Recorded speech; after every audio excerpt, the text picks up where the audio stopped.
तो इस पार्ट में आपका स्वागत है। पूर्ति जो चैप्टर था उसके हमने पार्ट 8 तक हमने निपटा दिए थे। बीच में यहाँ पे शादी का प्रोग्राम था, सिस्टर की शादी थी, इसलिए मैंने बताया भी था एक वीडियो में भी जो डिफरेंस निकाला था, इसलिए हमारी वीडियो सारी रुक गई थी। अब हम इसको फटाफट से खत्म करके पूर्ण प्रतियोगिता बाजार के ऊपर जो बातें बोल रहे हैं आप सबकी पूर्ण प्रतियोगिता बाजार की वीडियोस बनाओ, तो मैं उसके बाद उसको बनाऊंगा, ठीक है ना। ये जरा सा रह गया बस, ये करके हमें इसके कुछ पॉइंट्स और करने हैं और देन ये चैप्टर खत्म हो जाएगा। मैंने शायद मैक्सिमम लिमिट बताई भी थी कि 10 से 11 पार्ट तक ये चैप्टर खींच सकता है, ये मैंने मैक्सिमम बोला हुआ है।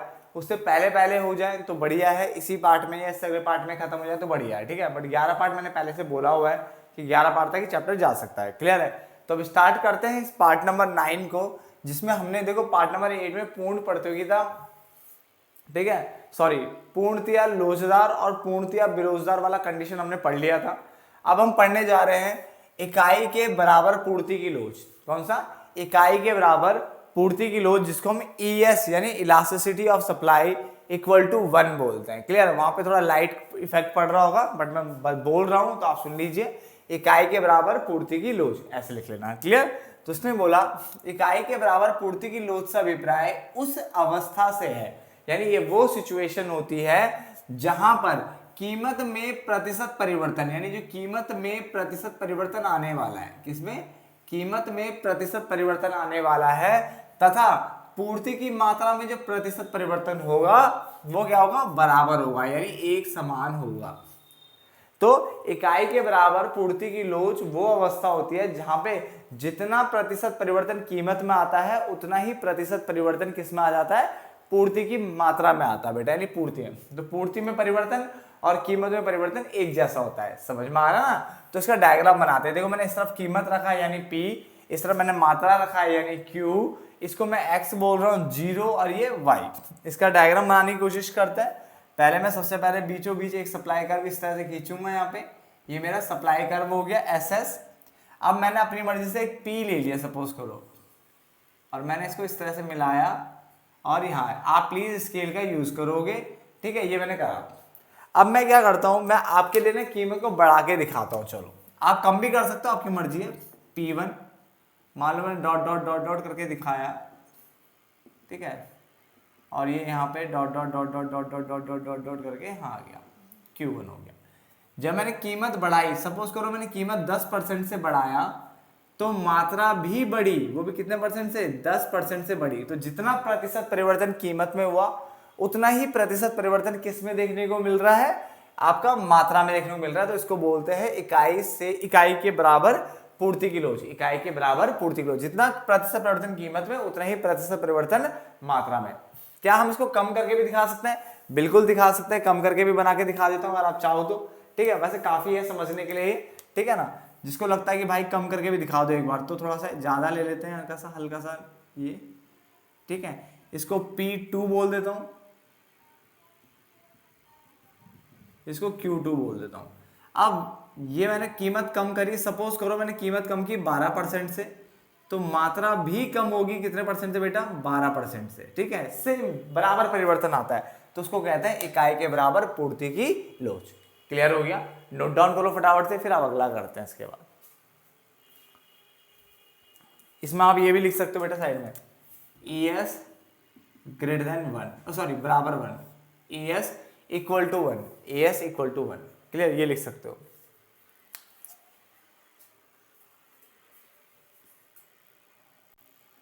अब आगे देखिए ध्यान से, अगला हमारा है इकाई से अधिक पूर्ति की लोच, यानी ES ग्रेटर देन 1। इकाई से अधिक पूर्ति की लोच कब होती है? जब किसी वस्तु की पूर्ति में होने वाला प्रतिशत परिवर्तन, यानी जो पूर्ति में प्रतिशत परिवर्तन हो रहा है, ठीक है, कीमत में होने वाले प्रतिशत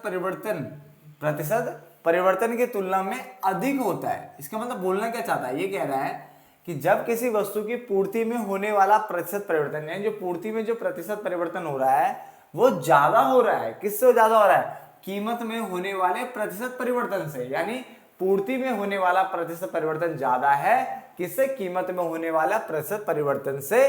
तो उसे बोलते हैं इकाई से अधिक पूर्ति की लोच या लोचदार पूर्ति की लोच। बेटा से लोचदार पूर्ति की लोच भी बोलते हैं। तो जब किसी वस्तु की पूर्ति में होने वाला प्रतिशत परिवर्तन, कीमत में होने वाले प्रतिशत परिवर्तन की तुलना में अधिक होता है तो उसे इकाई से अधिक पूर्ति की लोच कहते हैं, या इसको लोचदार पूर्ति की लोच भी कहते हैं। इसके डायग्राम की अगर हम बात करें, वही मैंने मात्रा यानी Q, कीमत यानी P, X 0 और यहाँ पे ना Y रखा। क्लियर? इसका डायग्राम यहां से बनाओगे बेटा थोड़ा सा ऐसे, ठीक है, ये आपका सप्लाई कर्व हो गया, ठीक है।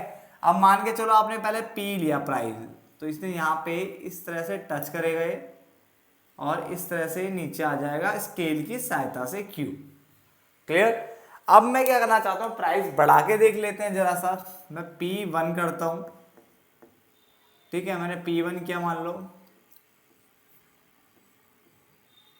ठीक है। तो P1 जब मैंने किया तो आपको एक चीज दिख रही होगी कि मैंने जब प्राइस बढ़ाया मान लो 5% से, मैंने प्राइस बढ़ाया 5% से, तो यहाँ गैप ज्यादा आ रहा है, क्वांटिटी मान लो 10% से आपकी बढ़ गई।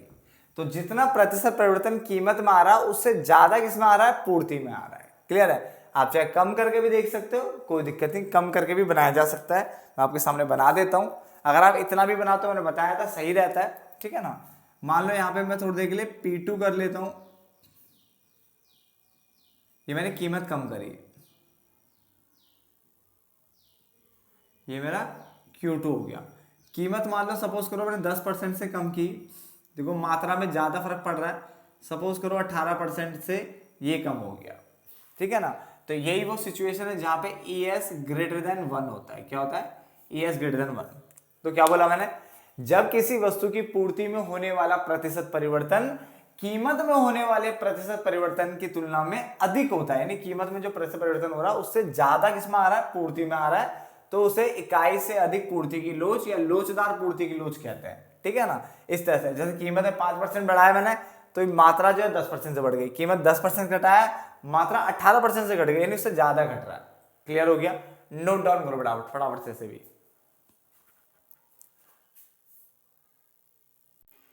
अब आगे बढ़ते हैं, ध्यान से देखिए।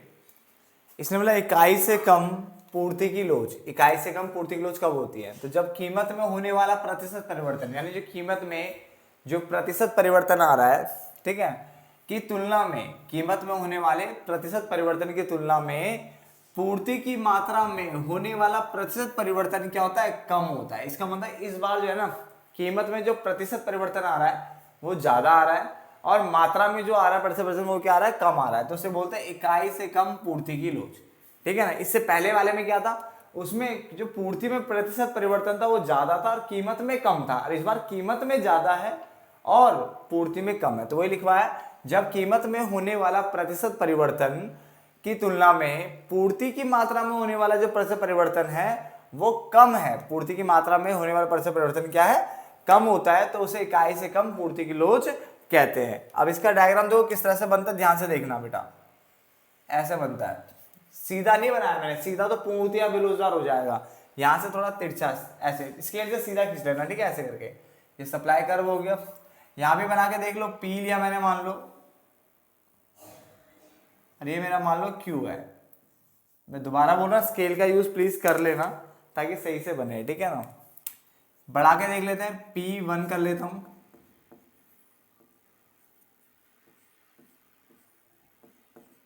P1,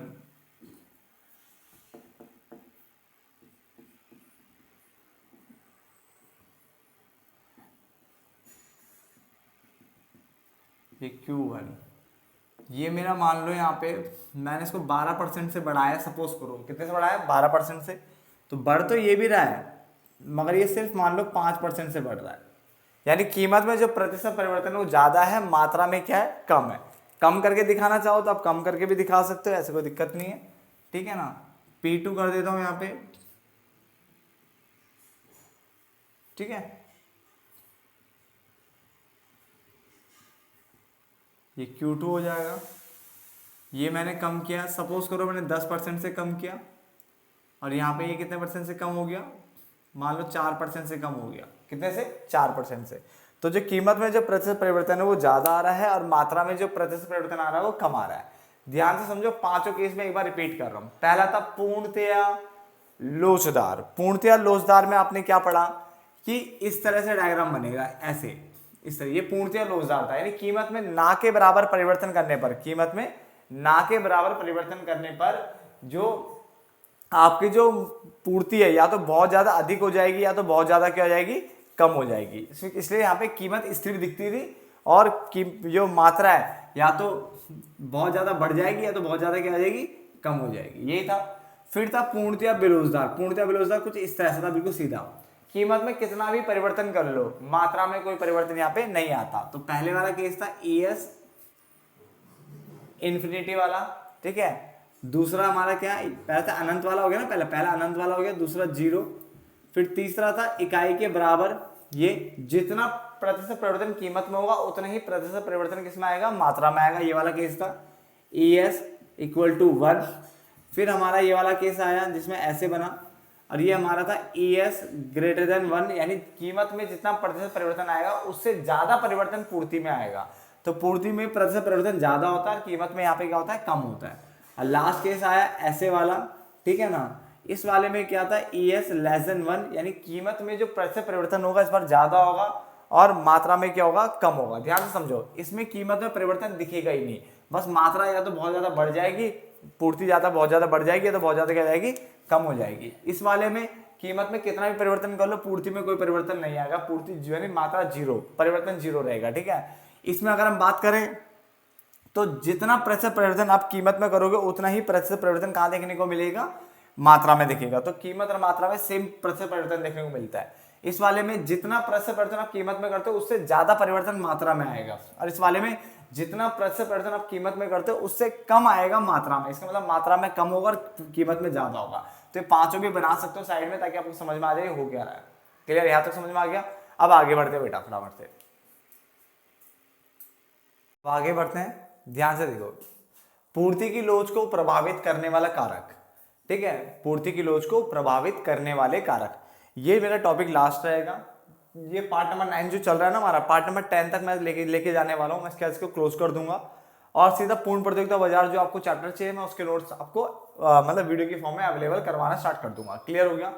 तो अब बस इसके बाद एक पार्ट और, क्योंकि मैं इस वाली जो अभी जो चल रही है वीडियो, इसमें आई थिंक 12 मिनट के आसपास की वीडियो बन गई है, जहां तक मुझे लग रहा है, मुझे एग्जैक्टली नहीं पता, बट इसको करते करते 3-4 मिनट लग जाने हैं। तो मैं इस वीडियो को यहीं पे रोक दूंगा और इसके बाकी के जो पॉइंट्स बचेंगे, अभी ये पहला पॉइंट चल रहा है, वो अगली ही वीडियो में खत्म करके इस चैप्टर को क्लोज कर देते हैं। क्लियर है।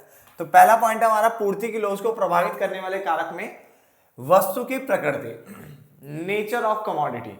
Clear, nature of the commodity. तो इसने मतलब वस्तु की प्रकृति पूर्ति को प्रभावित करने वाला प्रमुख कारक है।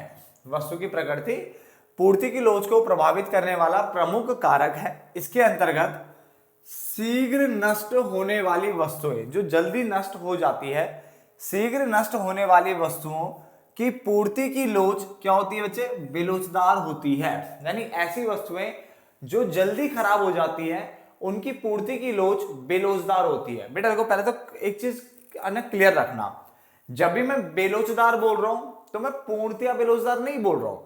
पूर्णतया वाले केस अलग होते हैं, मैंने सिर्फ बेलोचदार बोला। और बेलोचदार का मतलब होता है इकाई से कम लोचदार, यानी ये वाला साइन ES < 1, मैं इसकी बात कर रहा हूं। और जब मैं लोचदार बोलूंगा तो पूर्णतया लोचदार नहीं बोल रहा हूं, मैं क्या बोलूंगा उस जगह पे, ES < 1। समझा गया। तो बेलोचदार का मतलब होता है इकाई से कम लोचदार, और जब मैं लोचदार बोलूंगा तो उसका मतलब होता है इकाई से अधिक लोचदार। बस पूर्णतया वाले वर्ड यूज नहीं होते हैं, ठीक है ना, समझ में आ गया। चलो, तो उसने बोला यहाँ पे कि वस्तु की प्रकृति भी पूर्ति की लोच को प्रभावित करने वाला प्रमुख कारक है।